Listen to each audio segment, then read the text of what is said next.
of Chitraketu and his death later on, and the internal Kritadyuti's lamentation. We saw how she successively blames the Lord, the Devas, everybody about the loss of her son. So today we will start with the 15th chapter, which essentially, it's a short chapter, 28 verses, which is the instructions of Narad and Ingira to King Chitraketu. Verse 1, Shri Sukhvacha Uchatu Mritakopante Patitam Mritakopamam Shoka Vibhutam Rajanam Bodhyantau Sad Uktibihi.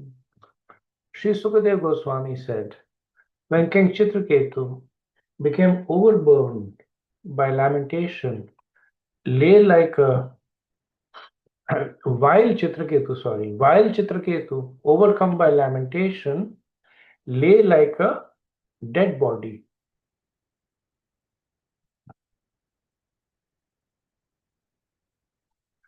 At the side of the dead body of his son, the two great sages, Narad and Angira, instructed him about spiritual consciousness as follows.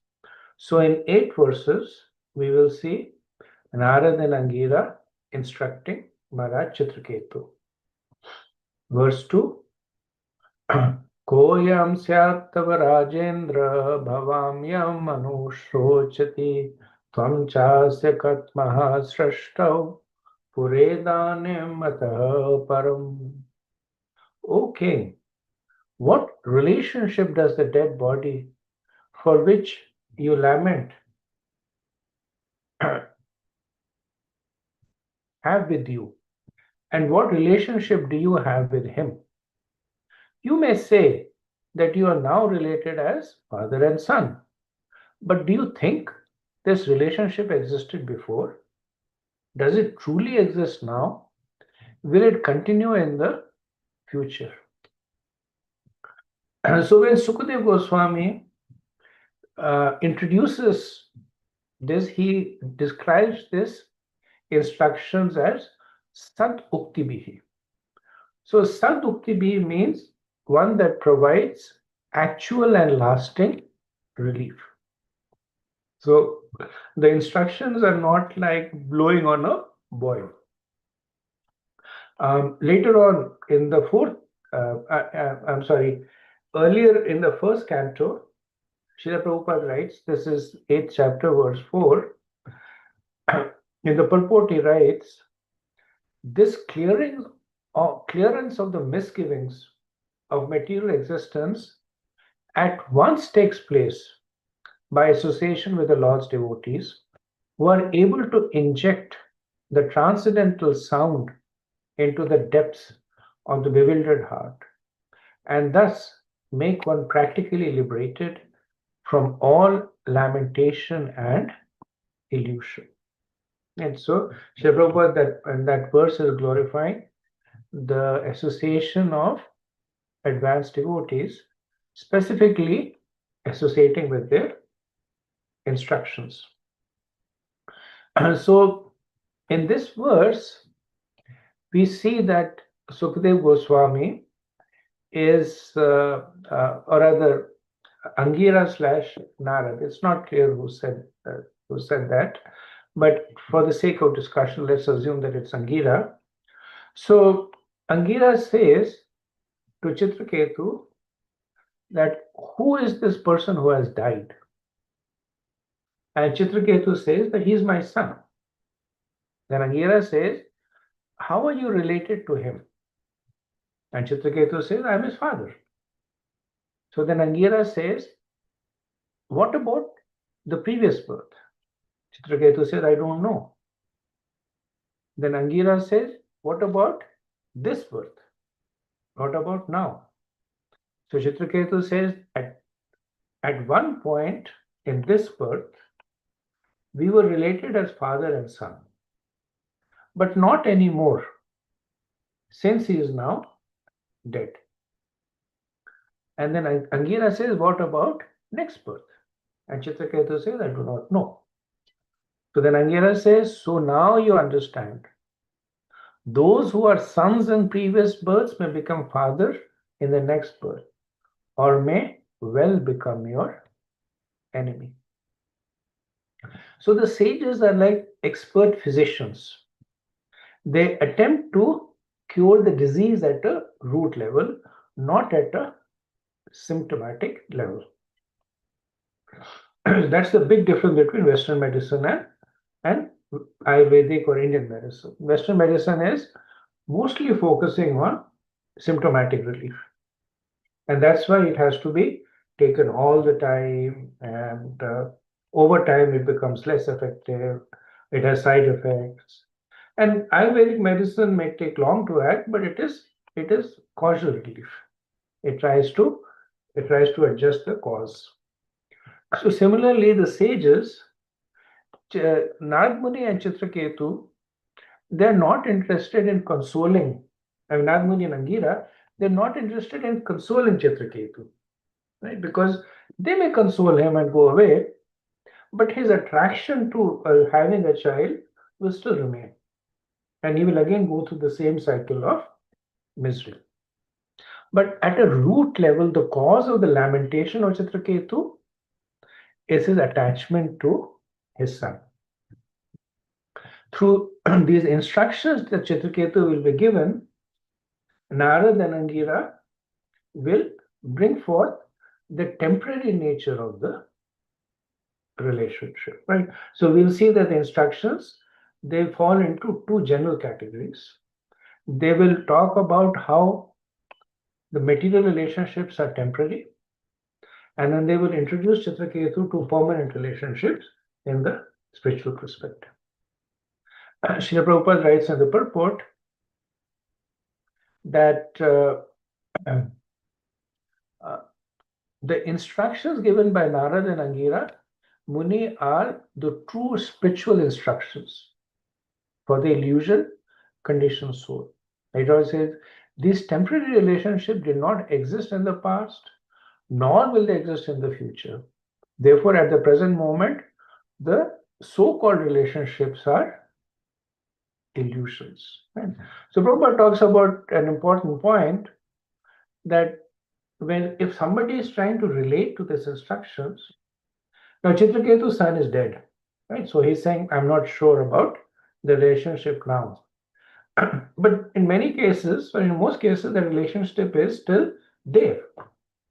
So Srila Prabhupada says, and this is mostly he's almost speaking from a mathematical perspective, that if something does not exist in the past and does not exist in the future, you have to understand that it does not exist in the present.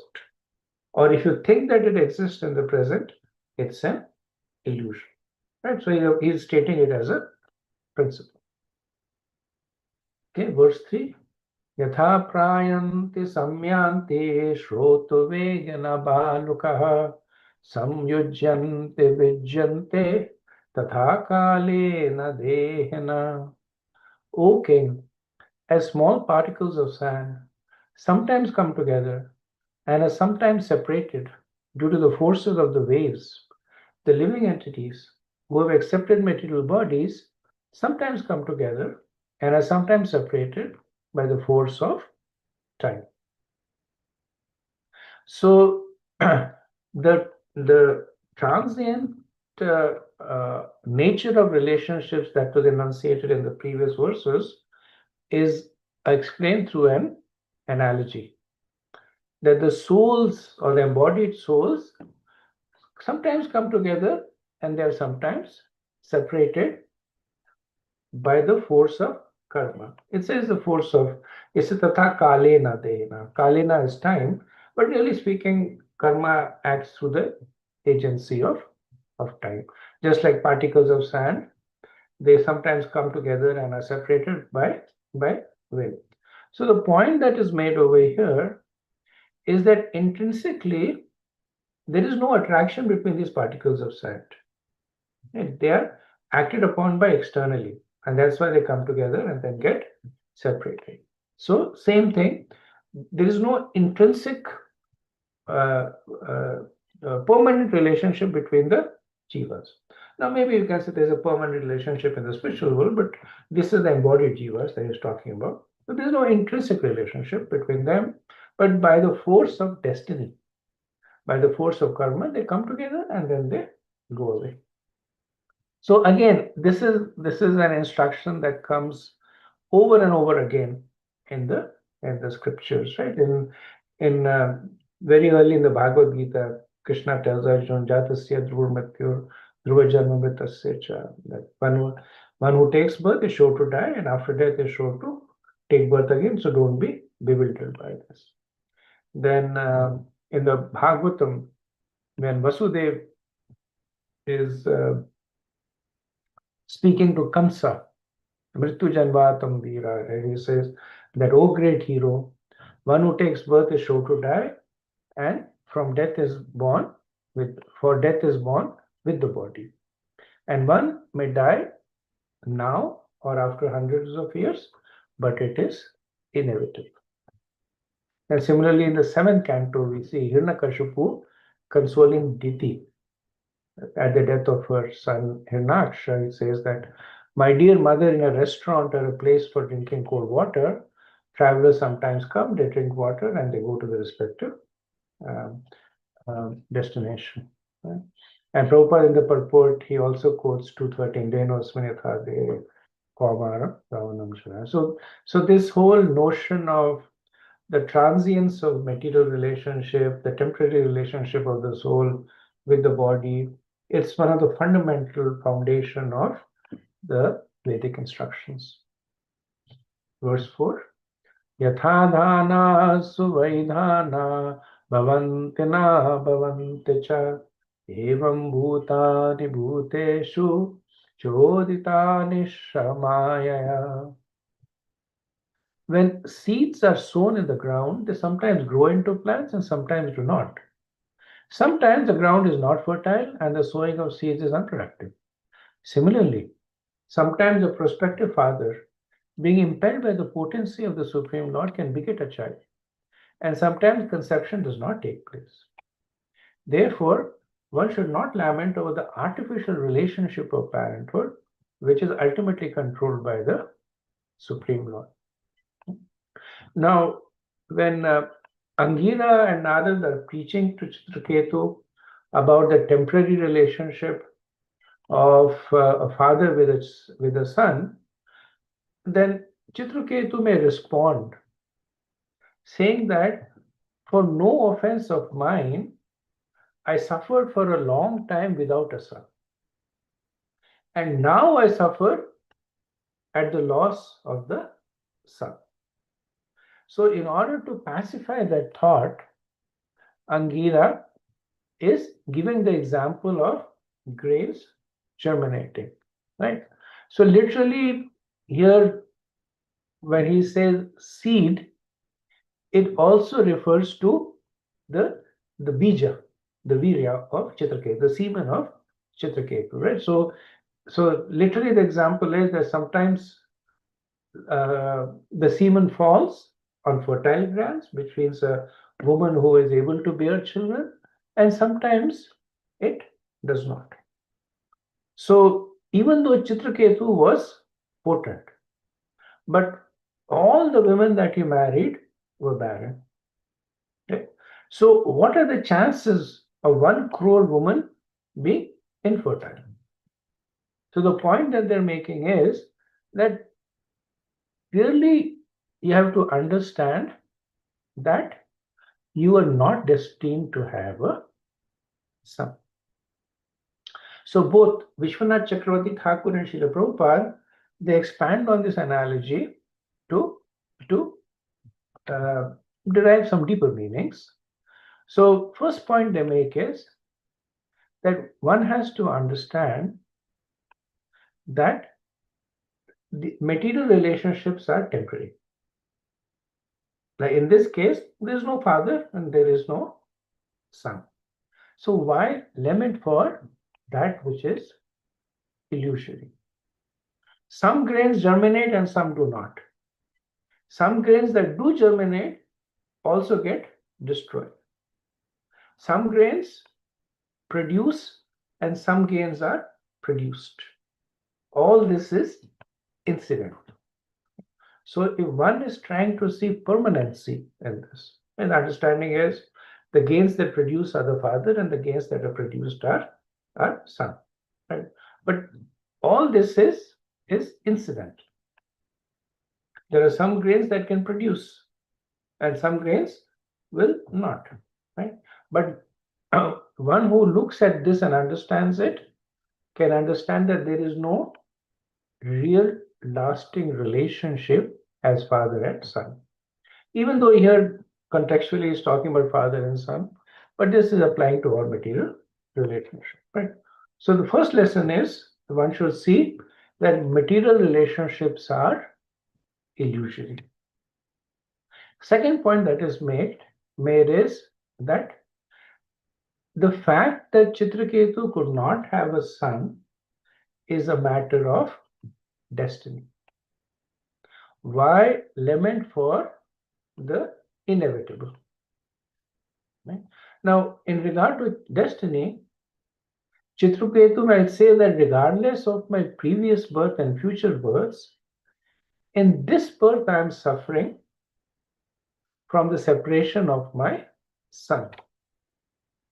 So please tell me what is my fault? Right? And the sages say it is not your fault, it is the fault of karma. Right? Now, transitively, it is Chitraketu's karma. It is ultimately his fault. Right? But it may be karma that he performed a million lifetimes back, which is now rectified. So why is it not his fault? Because that karma has already been done. That arrow has already left the bow. It just took a million lifetimes to hit the target. There's nothing he can do about it. So why lament for it? In this birth, you have control on your actions, the control on your thoughts. With that, you are not at fault at which for an action done by somebody else. Somebody else means Chitraketu, but in some other birth. And second point that is made, right? So first point is that no need to lament for illusory relationships. Second point is no need to lament for that which is destined. Okay. The third point is that in this pastime, we see that Chitraketu was not destined to have a son. But by the mercy of Angira, he got a son. Right? So for Chitraketu, more important than getting a son and losing the son is the lesson underneath it. Why did Angira give him a son? Why did he lose the son? Why did he not get a son despite marrying 1 crore wives? Right? So the analogy that is given is roasted grains do not germinate. Right? So you take seeds and you roast them, and then they're dead. You put them in the soil, put water, they will not germinate. So similarly, people like Chitraketu will not produce offsprings. Right? So Srila Prabhupada says that Chitraketu was not destined to get a child by the will of the providence. Right? So driven by Maya, the living entities have sons to enlighten you. I, Angira, became your son through the influence of Maya. So the Prabhupada makes this point that look at the hand of God. What is the teaching over here? You are not destined to happen a son. and then a sadhu blessed you to have a son, and the son died. What are the lessons that that are there for you? Vishnu Chakravarti becomes a little bit more poetic, and he says that actually I am your son. Like, I am your son through the influence of Maya. Now, it's not that Angira expanded to become the son of Chitraketu, but essentially he's saying the same thing, that in my desire to enlighten you, I gave you this son. Right? So you should not look at the son, you should look at the lessons that I am giving you. And the fourth point that is made is that seeing that all this is controlled by the Supreme Lord, it is best to become his devotees. Right? So sometimes the seeds germinate, sometimes they do not. Right? So with the seeds in the analogy of the seeds, there are four situations that are given for the uh, uh, for the seed. The first is that each of the seed is acting in its own way. Right. So for you to say that just because these two seeds are next to one another, they're related, is foolishness. So that's the first point that is made, that all material relationships are illusory. Right. Then the point that is made is that roasted seeds do not germinate, which means that destiny is difficult to overcome the forces of destiny. Right? And the third point that is made is that Angira says that sometimes seeds germinate and sometimes they do not. Similarly, there are many possibilities. Despite the man and woman being fertile, sometimes conception will not take place. And sometimes, even if the man and woman are not fertile, they will have children. So what does it mean? That the appearance of a child is not a consequence of their fertility. Because if that was so, then every parent that is fertile would have a child, and every parent that is infertile would not have a child. But that is actually not true. So one can understand that having a child is the result of the mercy of the Lord. So specifically, Chitraketu should understand that initially he was childless, then he had a child, and now he's again childless. All these are the results of the desire of the Lord. So instead of spending too much time into being childless and with child and without child, best is to become a devotee of one who is controlling all these things. Right? So these are the four lessons that come. So during so dealing with lamentation is like a three-step formula, right? First is to do the needful at a practical level, right? Which is like change that which is changeable. The second is realize that it's the result of one's own karma, which is accept that which is unchangeable.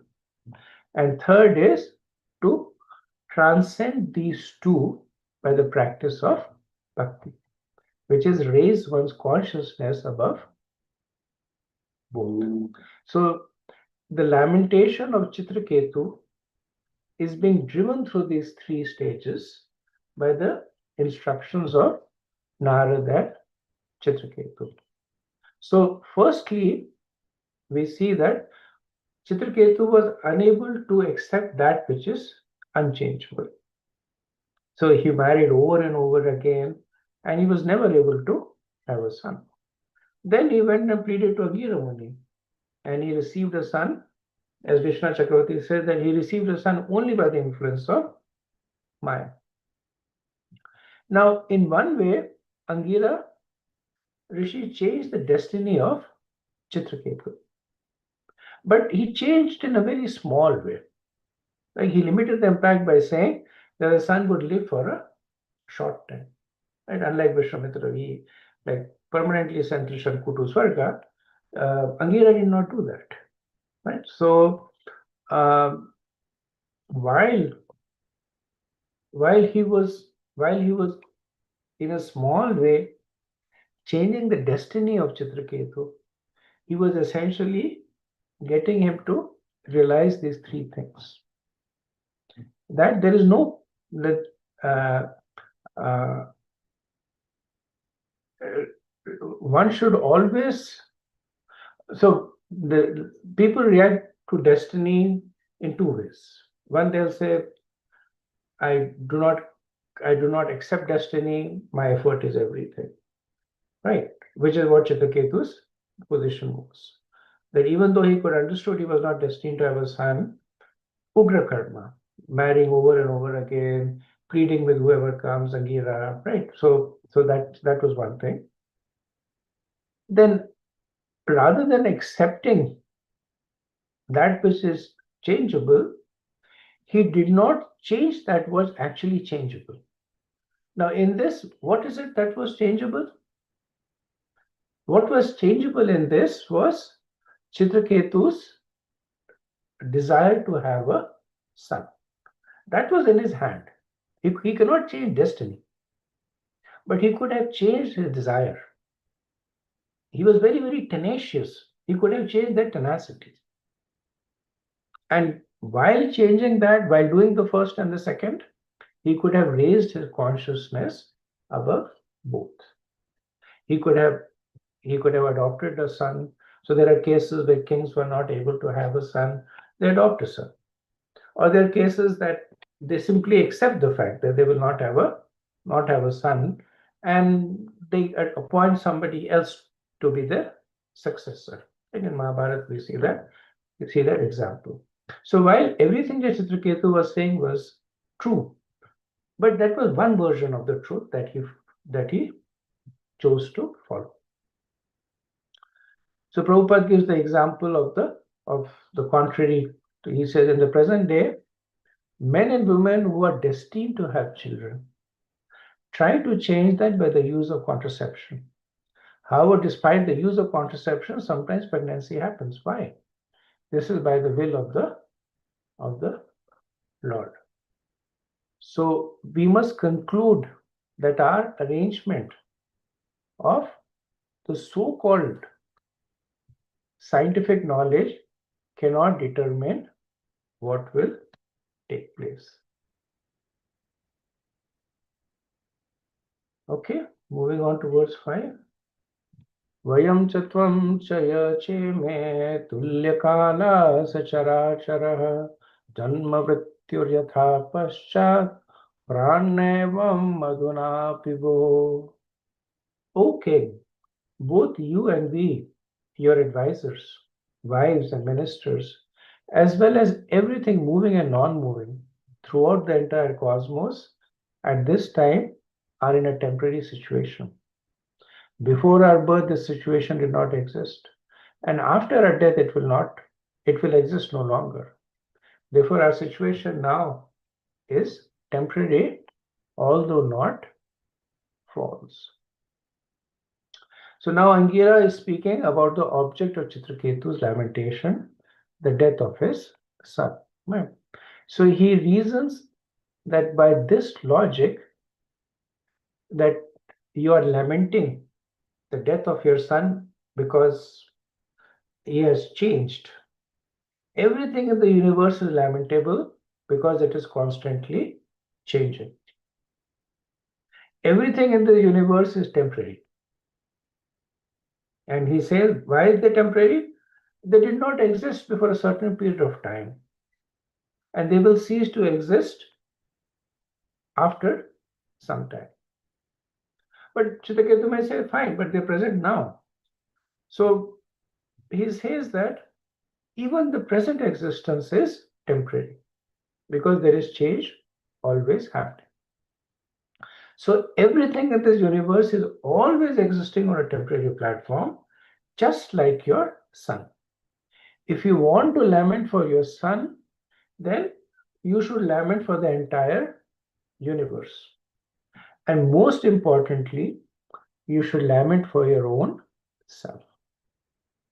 If you're not lamenting for the universe, if you're not lamenting for yourself, then why are you lamenting for your sun? Because they are all being governed by the same principle. Right?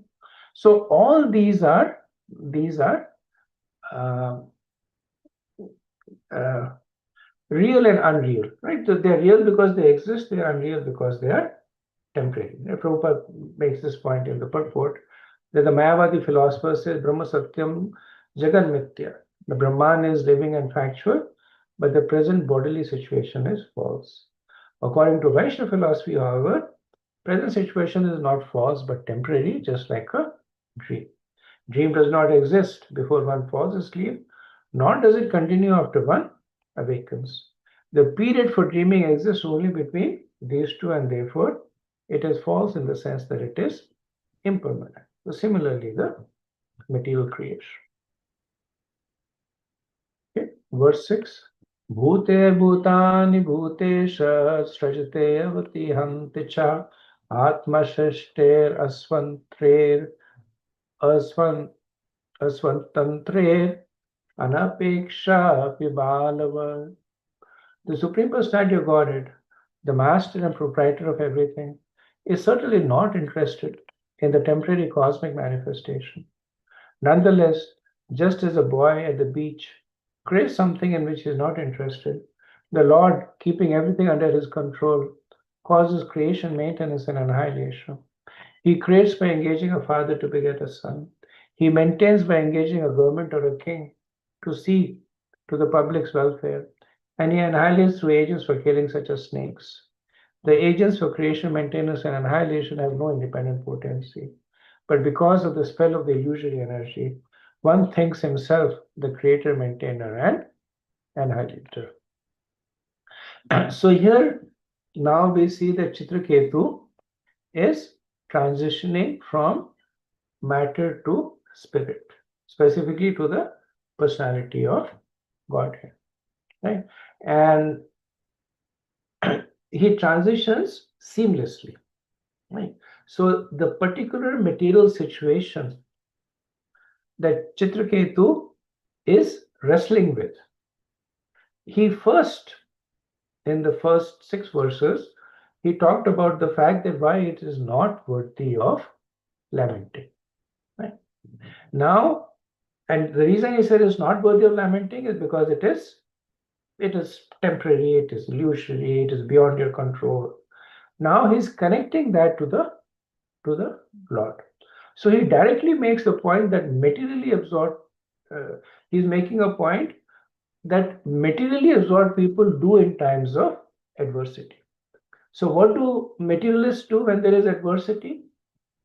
They take credit when things go right, and they blame the Lord when things do not go right. Right.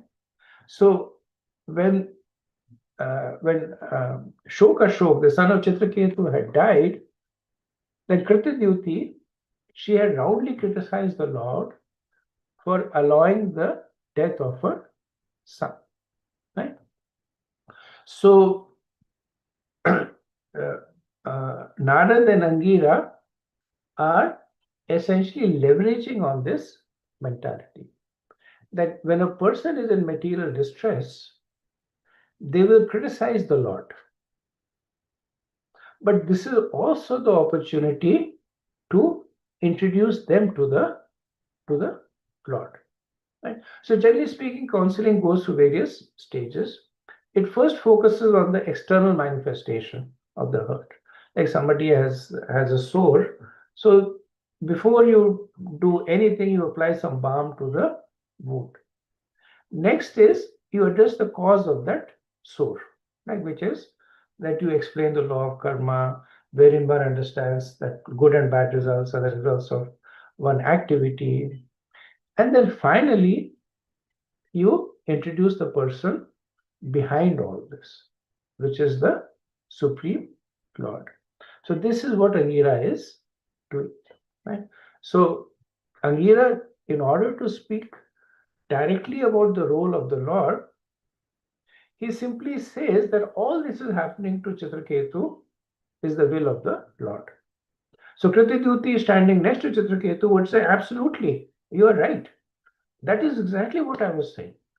That it is the Lord who has poisoned my son.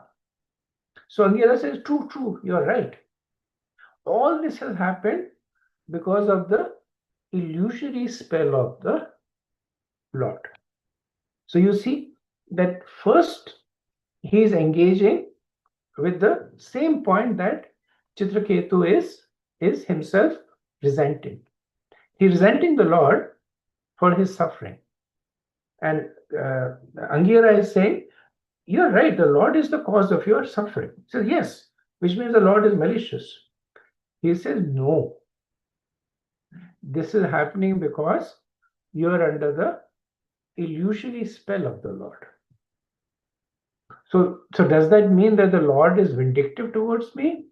And then Angira says, no. He is doing all this with complete detachment. So what's the lesson over here? Ultimate lesson here is that considering oneself as the doer is not accurate. Understanding the Lord as the supreme doer is the right understanding. And one should understand what would be the next segue. That once you understand the Lord is the supreme doer, then you try and understand what is the will of the Lord and act accordingly. So Prabhupada said, as an agent of the supreme doer, the supreme Lord, one should abide by the Lord's orders. Then everyone will be satisfied and there will be no disturbances. Okay, verse 7. Dehena dehino rajan deha deho bijayate biya deva yatha bijam deyat iva shashvataha. As from one seed another seed is generated. O king, from one body, the body of the father, through another body, the body of the mother, a third body is generated, the body of a son. As the elements of the material body are eternal, the living entity who appears through these material elements is also eternal. So after the previous verse, Chitraketu may say that if everything is indeed the will of the Lord, then he having a son is the will of the Lord, which means that it is appropriate for him to lament at the death of his son. And the point is that if everything is the will of the Lord, then by the will of the Lord I had a son. And now that my son is taken away, it is a clear indication that the will of the Lord has been, for whatever reason, overwritten by something else. So it is appropriate for me to lament. So this is Ardhamurgya Nyaya, the half chicken logic, wherein Chitraketu would say that the birth of the son is the will of the Lord. I accept that, but I do not accept the death of the son as the will of the Lord. Vishnu Chakravarti explains that this verse also brings forth the point of the identity of the jiva. That if the son is the body, then why lament? Because the body is present before him. If the son is the soul, then why lament? Because the soul is eternal. Now the material elements are eternal and the spirit soul is also eternal. The only thing that is temporary is the association of the soul with matter. So then why lament for something that you know is intrinsically temporary? When spring comes, everybody is nice and cheerful, but everybody knows that spring will come to an end. So this does not mean that they start lamenting either the coming of the spring or the going away of the spring. It also does not mean that one does not enjoy the spring, but one enjoys it with the same equanimity that one accepts the departure of the spring. So Prabhupada writes, actually both the material and spiritual energies, matter and spirit, exist eternally as the potency of the Lord. Right? So these are again fundamental points made in Bhagavad Gita that are being captured in just 8 verses in these instructions. The next verse is the last verse of the instruction. Deha dehi vibhagoyam aveka kataha pura jati vyakti vibhagoyam yathavastu nikalpitaha. Divisions of generalization and specification, such as nationality and individuality, are the imagination of persons who are not advanced in knowledge. So there are so many varieties of people around us. So Chitraketu may say that, does that not mean that the soul is also temporary? Right? And the verse says, not really. One who thinks like that is not mature, because the divisions, like different nations, different specifications, different generalizations, they're all the product of the modes of material nature. Right? One should not. So the instruction ends with the same point that was made at the beginning. Soul is eternal, material body is temporary. Right? And the material body can manifest in one of innumerable ways. One should not get bewildered either way. One should not think that the material body is eternal, and one should not think that the soul is temporary. Verse 9. Shri Sukhuvacha evam ashvasito raja chitraketu dvijoktibi vimbrajapanina vaktram adhimlanam abhasata. Shri Sukdev Goswami continued, thus enlightened by the instructions of Narad and Angira, King Chitraketu became hopeful with knowledge. Wiping his shriveled face with his hand, the king began to speak. So in the next 8 verses, Chitraketu will glorify Narad and Gira and request more knowledge. So the instructions that were given by Gira so far are meant to elevate Chitraketu from the stage of lamentation to equanimity. Right? So the sages first explained that he himself was the cause of enjoyment and suffering, which is the law of karma. Right? Then they also talked about the difference of body and soul to console him that his son was not dead. Then they also dispelled his sorrow by saying that actually he is not the father and the child who died is not his son. So from both a material and a spiritual way, they give knowledge to Chitraketu to develop equanimity. So Sukdev Goswami says that Chitraketu transformed from Adi Mlanam. So Adi Mlanam means that he was shriveled due to lamentation. And what was he transferred to? Abhasta. So Abhasta is he spoke intelligently. And he gives the reason also. He says that because of Atmagyan, because of the knowledge of the self that has been given.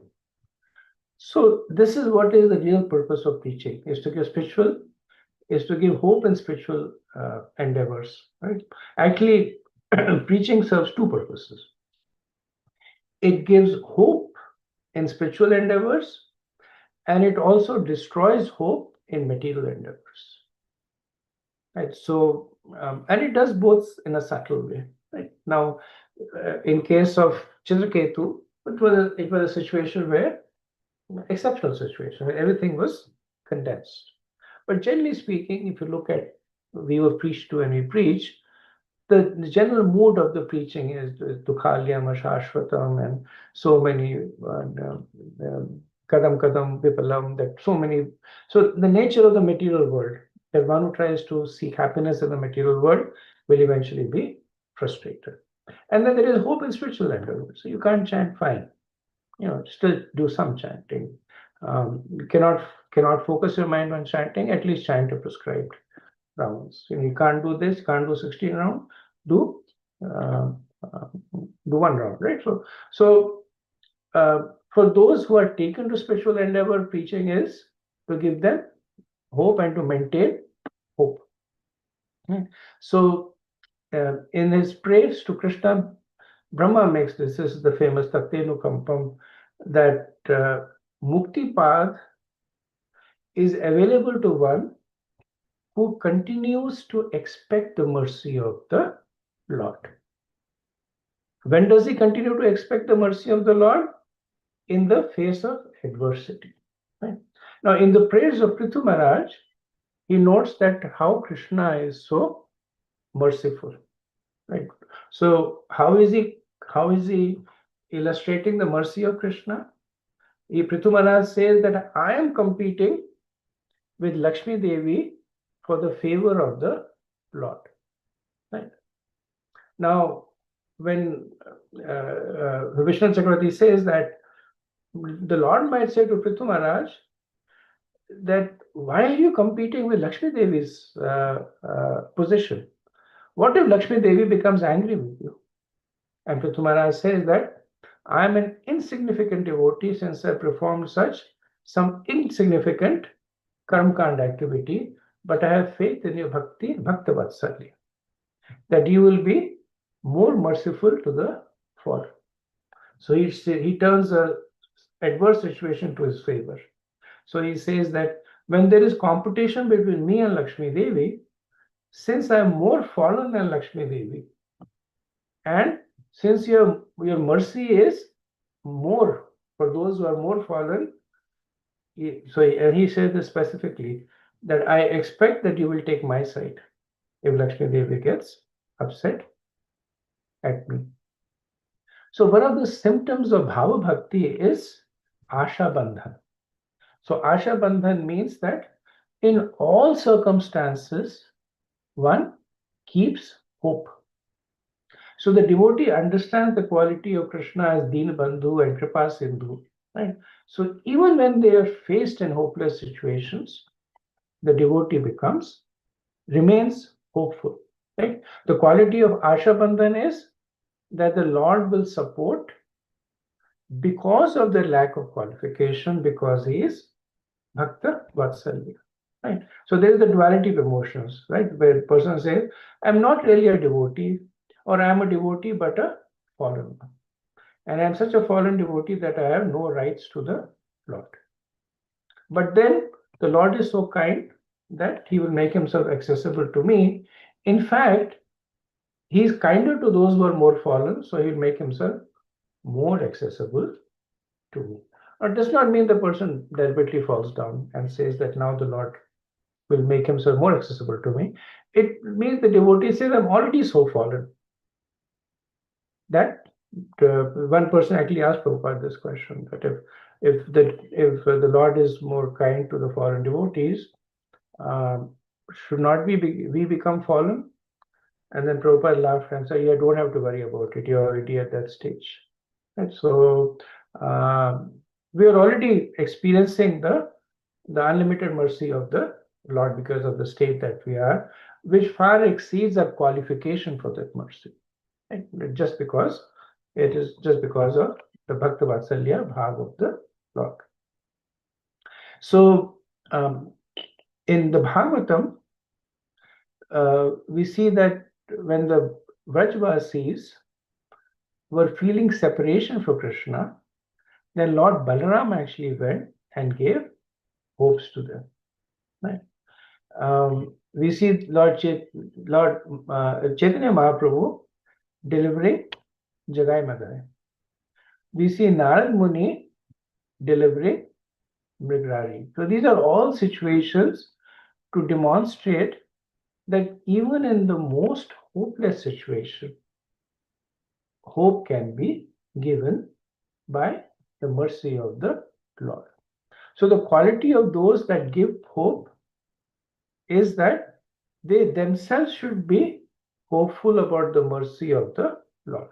Right? Essentially, that is the basis of Sadhana Bhakti. That when we are performing Sadhana Bhakti, then everything around us is to the opposite. The devotees say that I'm not able to chant properly, my mind is still not in my control, I still have the baser emotions, I still have lust, anger, and envy, but they still chant. When we ask why are you still chanting? Now, generally the devotees say because of the order of the Guru Maharaj. But then the desire to follow the order of the Guru Maharaj is predicated on a spiritual relationship, right? Otherwise, in a work environment, we only follow the orders till the time it is expedient. Otherwise, we don't. Right? But uh, for a devotee, there are no external considerations. Not the Guru Maharaj will stop your salary or come and beat you up. They're all internal considerations. Right? So, what are the external considerations? This very mood of hoping in a hopeless situation. This essentially is the manifestation of bhakti. That my situation is hopeless. I'm not able to chant. I'm not able to control my mind, not able to do fill in the blank, so many things. But I'm still chanting. I'm still trying to associate with devotees. I'm still trying to read the scriptures. The Brahma say, why are you doing it? If nothing is working. Right? And within parentheses, what comes? Because I'm hopeful that the mercy of the Lord will appear. Right? So that mood is the one that is that is the strongest indication that bhakti has manifested. Okay, we'll do one more verse, then we'll stop for discussion. So now Chitraketu will speak. Shri Raj Vacha Kaujuvam Jnana Sampanno Mahistau Cha Maheshyam Avadhutena Veshena Bhudavya Samagato. King Chitraketu said, you have both come here dressed like Avadhutas, liberated persons, just to cover your identities. But I see that of all men, you are the most elevated in awareness. You know everything as it is. Therefore, you are the greatest of all great personalities. So Vishwanath Chakravarti Thakur says that actually Narad and Angira, they came dressed as mendicants to hide their identities. Right? So if someone claims privileges like sometimes people will say, I have been serving in the temple for 15 years, so I should get Mahaprasadam first, or I am doing this seva, so I should get this privilege. So the expectation is born out of pride of one's activities. But when the expectation comes out of one's own insignificance, when the expectation comes that the Lord's mercy is flowing to those who need it the most, then that expectation is spiritual in nature. Right? So, the very subtle point that is being made over here, that the devotee, they're, uh, uh, they're at the same time filled with humility and filled with pride. Why are they filled with humility? Because they understand that whatever they are achieving is because of the empowerment of the Lord. Why are they filled with pride? Because that which is manifesting with them is the Lord's potency. And so if a if a person with a glorious master carries the insignia of the master on the shoulder, he is aware that he himself is nothing. But the insignia of the master is something that is truly remarkable. And we actually see that in devotees. Kind of interesting. Um, um, in many areas, the devotees are very humble, but they're like trying to serve the others, putting the others' needs over theirs. But there are in some areas the devotees are also they also have a lot of pride. I remember once in our Sunday feast, there was a kirtan going on, and ecstatic kirtan, madanga being beaten, singing at the top of the voice. After the kirtan finished, there was one person, and his face was like completely bewildered. And later it turned out to be that person was a professional musician. And then he turned to the guy next to him and he said, "Is this singing? This is shouting. And is this playing of instruments? This is literally beating them." Right. So when I overread, I could see for a moment now he wasn't being unnecessarily sarcastic. Turned out he was an accomplished musician, right? So he had a ear that probably a lot of us don't have. But the devotees are very confident that the singing is very melodious, that the playing of the mridanga is very harmonious, that they are the best of the best, and without much trepidation, they will stand up and sing in front of a crowd of hundreds of people, or confidently play the mridanga. Whereas somebody who is like an aspiring musician, the person might be very reluctant to do that. Now, why do the devotees do that? Because somewhere in their mind, they have this understanding that this whatever little bit singing I can do is because the Lord has allowed me to do it. Right? Whatever instruments I can play, because the Lord has allowed me to do that. Right? I remember earlier when I was asked to give a class in the temple, and I made this point that I really don't know a lot. How I'm not really comfortable sitting and giving a class. And the person I spoke to, senior Prabhupada disciple, he gave me a very similar understanding. He said that, think you're representing Srila Prabhupada. That all you have to do is to represent Prabhupada. That is the complete extent of your ability. Don't worry too much about how intelligent or not intelligent you are, and how eloquent or not you are. And that helped so much. That's why we see that devotees a little bit. I remember once I was in Vrindavan, and through some connection I went to one of the ashrams, and there was a young brahmachari over there. He was reciting the entire Bhagavatam from memory. Right? He had committed the entire 18,000 verses to memory. Right? I had learned a few verses in the Bhagavad Gita, and I was so happy about it. I learned these verses. He had learned the entire Bhagavad Gita, of course, and he learned the entire Bhagavatam. So when you compare yourself to those people, you don't even have a right to sit in the room, let alone sit on the Vyasthan and speak. But yet, devotees do speak. Why? Because in their mind, they are understanding that this is bestowed by Prabhupada, Guru Maharaja, and Krishna. So these verses make this very wonderful point about because Chitraketu at this point is going to be a practicing devotee. So they're very nicely illustrating the mood of a practicing devotee, right?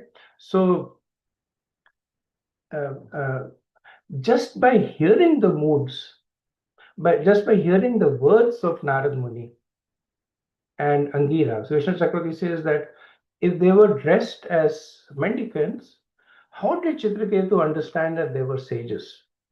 Right? And he says that because of what they spoke. Right? In 254, Arjun says, Sthita Pragya se ka bhasha.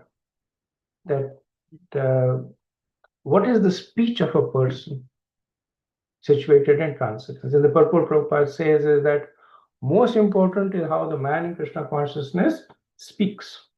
For speech is the most important quality of any man. It is said that a fool is undiscovered as long as he does not speak.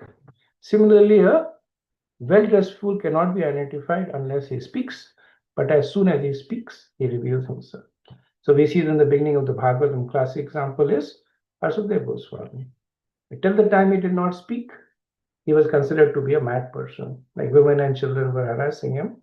But when he began to speak, then Brahma Rishis were sitting in front of him, listening to him with rapt attention. Okay, so let me pause over here, see if there's any discussion.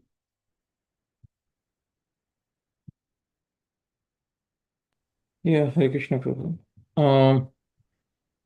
This is on the topic of the divine responsibility versus what, say, sadhaka or the human aspect of it. If the Supreme Lord has the ultimate control, as we discussed in verse 6, like to what extent is Chitraketu truly responsible for his lamentation? If everything is Lord's will, then isn't his grief also part of this will? True, but then so is the appearance of Narada and Angira. Right? So if one is completely surrendered to the will of the Lord, it's the Artha Murga Dhyan, right? Like somebody might cherry pick and say, these things are by the will of the Lord and these things are not. As Chitraketu might say, yes, the death of my son is the Supreme Lord's will. My lamentation is the Supreme Lord's will. But then also accept the instructions of Narada and Narada and Angira as the Supreme Lord's will.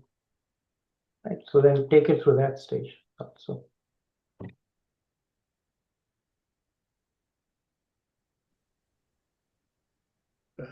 Hare Krishna Prabhuji. Thank you very much, Prabhuji, for the beautiful class.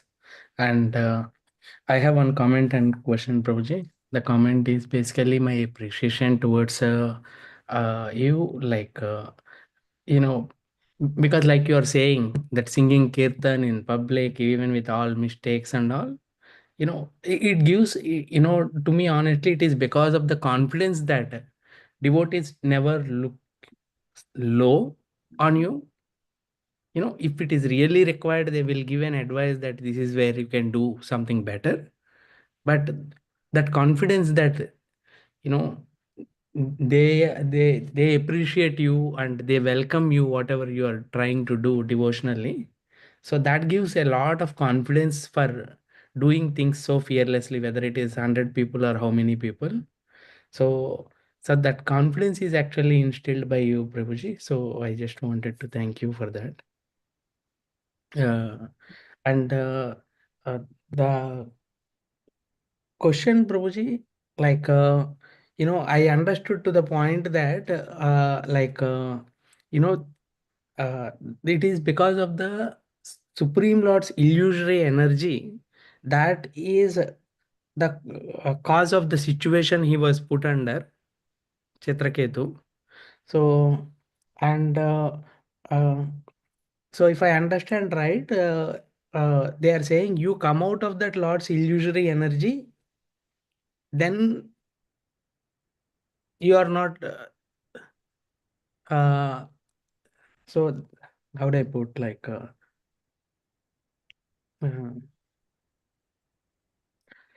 so he was under Lord's illusory energy. That is the cause of his lamentation. If he comes out of it, uh, then then also still everything happens because of the Lord's will, right, Prabhuji? But that is the fulcrum of, that is the reason of his shift, because many times, it appears like, like roasted seeds, this kind of, strong preaching when he is in deep lamentation, sometimes can backfire. But what is that thing that really gave Chitraketu the hope to, because all the things, Okay, facts accepted, but still, unless that hope aspect is there, really he would not be turning back towards the stages to hear more. So, what is that primary teaching that he catched that we should be knowing? Thank you, Prabhu. Good question.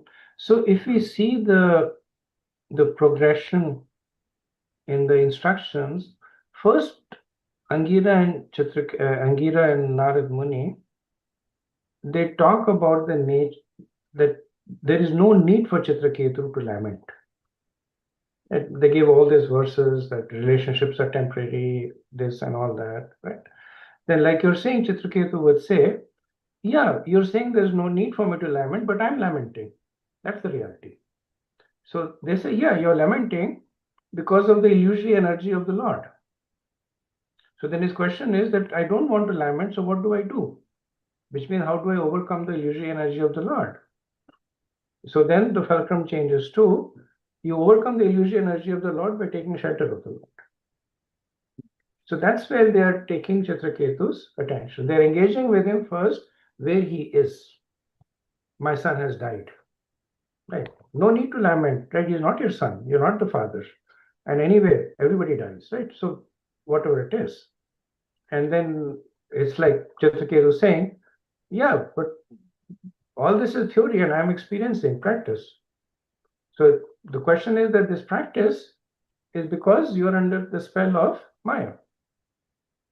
So now the focus has changed from the death of the son to the cause of the illusion.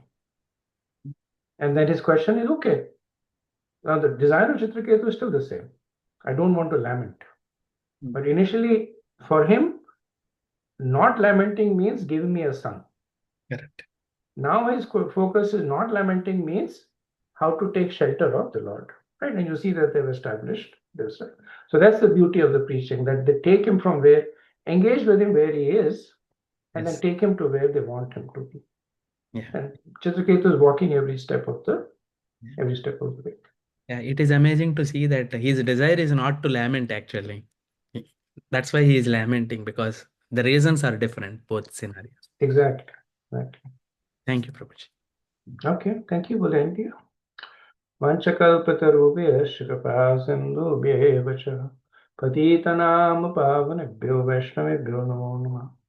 अनंत कोटि वैष्णववृंद की जय, श्रील प्रभुपाद की जय, Thai गौर प्रेमानंद, हरि हरि बोल, हरे Krishna. Thank you so much.